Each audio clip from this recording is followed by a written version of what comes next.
या साहिब ज़मान या वारिस कुरान। इसकी का रीज़न है, इसकी वजह है। इसकी वजह यह है कि ये जानते हैं कि अगर लानत यजीद पे भेजी जाएगी तो अहले सुन्नत का एक सबसे बड़ा असल और बुनियाद जो मैंने कहा वो है अदालत साहबा। तो वो असल इनका ख़राब हो जाएगा, क्योंकि जब पूरा अहले सुन्नत का मुआशरा यजीद पे लानत भेजेगा तो ये बच्चा बाप से पूछेगा, बाबा ऐसे को बनाया किसने था, ऐसे खबीज़ को बिठाया किसने था? तो सामने जवाब आएगा कि फ़लाँ ने बिठाया था। तो क्या कहेगा, मुझे पता है कि यजीद कैसा था, क्या बाप अपने बच्चे को जानता नहीं था? और इस घर में बच्चे की ऐसी तरबियत हुई कैसी? अली भी तो बच्चे पाल रहे हैं, लेकिन अली के घर से हसन निकल रहा है, हुसैन निकल रहा है। हाँ? और इनके घर से बच्चे कैसे निकल रहे हैं? बाप देखो कैसा, दादा देखो जिसने 70 नबी के साहब को शहीद किया, दादी देखो जिसने जनाबे सैयद शुहदा के जिगर को चबाया। तो ये बातें नहीं चाहते कि सामने आए, कहते यहीं पर सद्दुल बाब कर दो, अगर तुमने यजीद को छेड़ा तो बाप भी छेड़ा जाएगा, तो तुम्हारा असल ख़राब हो जाएगा। आज तक इन्होंने अपने बुज़ुर्गों से पूछा कि यह अदालत सहाबा का नज़रिया दिया किसने?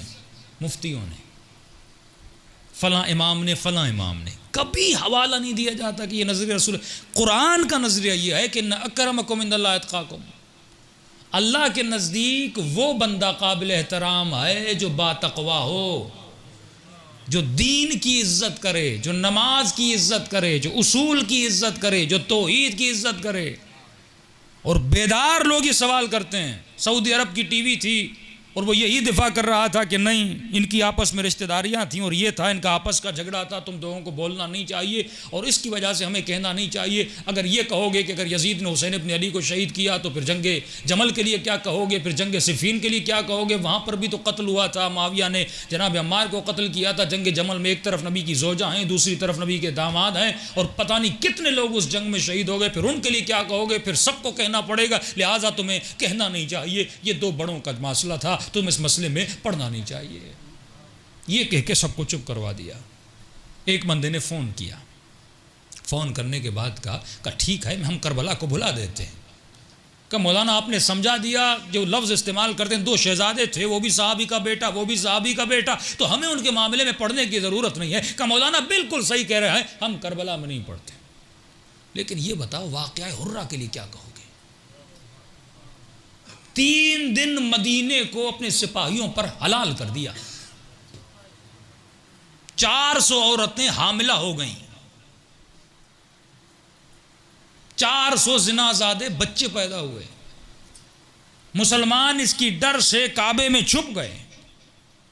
3 दिन काबतुल्लाह को ढाया गया, आग लगाई गई, बूढ़े बूढ़े सहाबियों को मारा गया। इसके बारे में आप क्या कहेंगे? तुम किसी के जुल्म को करबला में छुपा सकते हो, और हुसैन तो पहले ही बता कर गए थे, अगर इस खबीज़ का मुकाबला नहीं करोगे ये आग तेरे घर तक भी आएगी। ए मदीने वालों, ये मत सोचना सिर्फ हुसैन का घर उजड़ेगा, तेरा घर भी उजड़ जाएगा। क्या गुजरी उस ज़माने में मदीने वालों पर, जब ये सिपाही घरों में जाते थे और इज़्ज़तों को पामाल करते थे। ये तो तारीख़ में मौजूद है। तो वहाँ पर उसका मुँह बंद हो गया।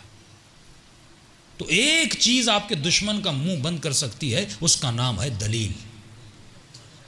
मासूम फरमाते नहनु अपना उद्दलील, तो दलील से बात किया कर, और ये दलील है जो दुश्मन के मुंह को बंद करती है।